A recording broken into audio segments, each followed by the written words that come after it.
Well, New Orleans native Harry Connick Jr. performs some of the city's most classic songs with his latest CD. It's called Oh My Nola. That's right. His album has a dual purpose to remind us of the rich and varied musical styles associated with the Big Easy and to raise money for the New Orleans Habitat Musicians Village. Here he is to perform Won't You Come Home, Bill Bailey. 1, 2, 3.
Won't you come home, Bill Bailey?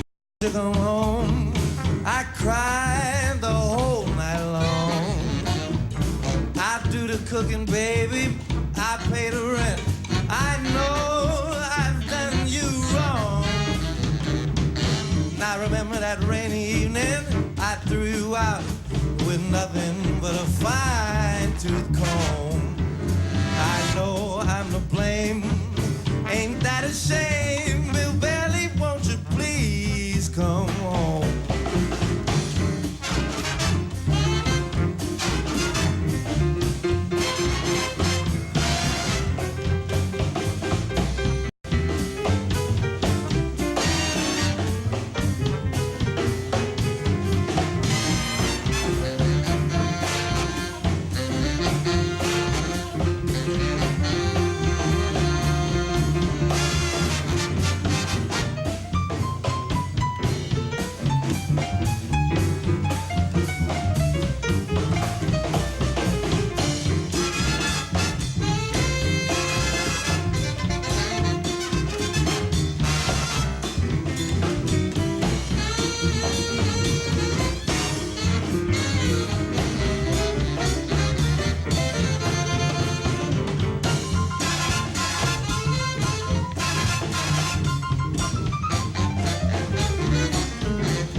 Come on.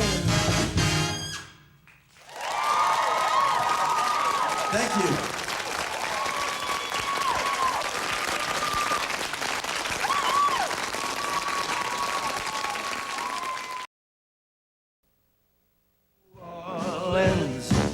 Oh, my New Orleans. It's a unique musical culture that was almost lost after Hurricane Katrina. New Orleans native Harry Connick Jr.'s latest album features classic songs from the area.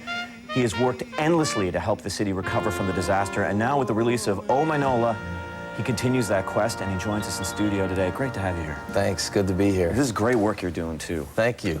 Tell me who NOLA is. NOLA stands for New Orleans, Louisiana. It's kind of a little nickname that we use to describe our fair city. And I wanted to do a CD that was really a specific tribute. I mean, a lot of the CDs I've done have had New Orleans influence all over them, but I never really did a CD that was directly focused on New Orleans. So I just decided to do that.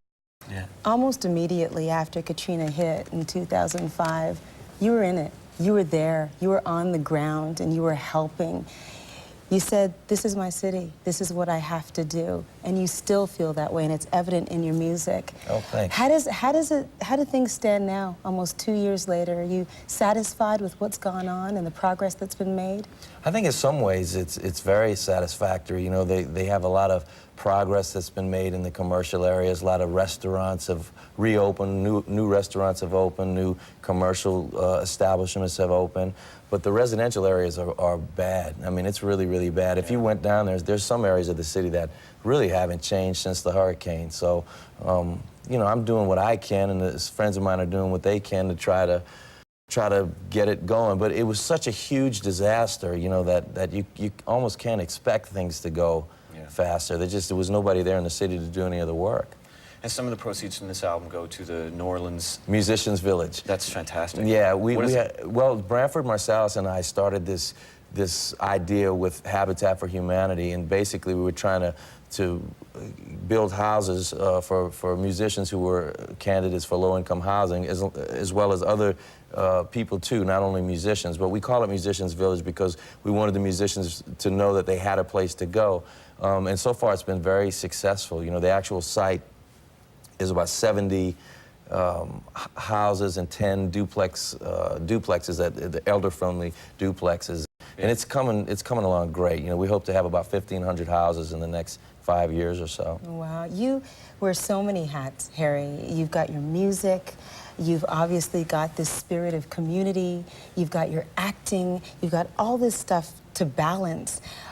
With everything that happened in New Orleans and Katrina, was your other work cathartic for you? Was it nice to kind of get away from that sometimes and be able to write and delve into other things? It definitely is a nice distraction, you know, but I've always been the sort of personality that really needs to have other places to go, you know, like I don't think I could be on the road playing 12 months out of the year. I think I need to do other things, you know, or I couldn't make movies or television or things all of that time. I like distraction, and essentially everything that I do is kind of the same thing. It's all within the creative realm, so I like to mix it up a little bit, keeps it interesting. I guess so. Yeah, just yeah, not short attention span, it's just creativity. I think so.